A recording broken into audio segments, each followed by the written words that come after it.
ለአቅመ ሔዋን ከደረስኩበት ጊዜ አንስቶ የፍቅር አድናቂ የሚባሉ ሰዎች አይነት ነበርኩ ትላለች።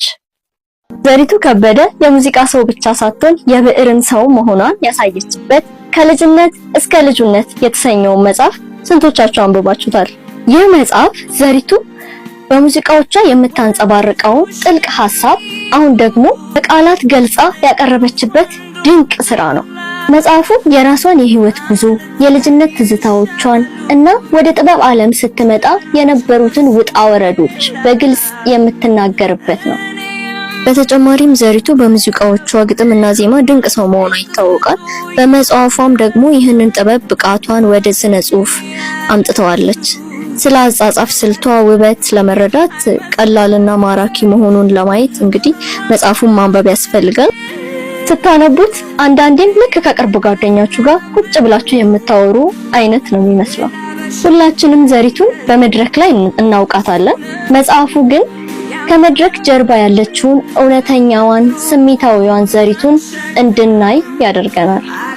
እኔ መጽሐፉን በጣም ወድጄዋለሁ። እናንተ መጽሐፉን የወደዳችሁ የትኛውን ታሪክ የትኛውን ክፍል ይበልጥ ወደዳችሁት?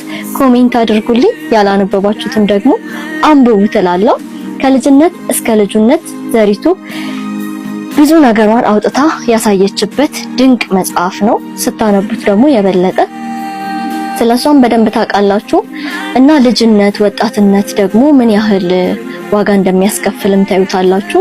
በተለይም ደግሞ ከባለቤት ዋጋ የነበራት ባህልን የመጥላት ወይ ደግሞ ባህልን ተቃውሞ በራስ ፍልስፍና ብቻ መኖር ኢቭን ኢፍ የሰርጋቸው ጊዜ እሷ ጥቁር ቬሎን ያደረገችው እሱ ነጭ ሱፍ ነው ያደረገውና በተቃራኒው ነበር ህይወታቸውን ሲመሩ የነበረው።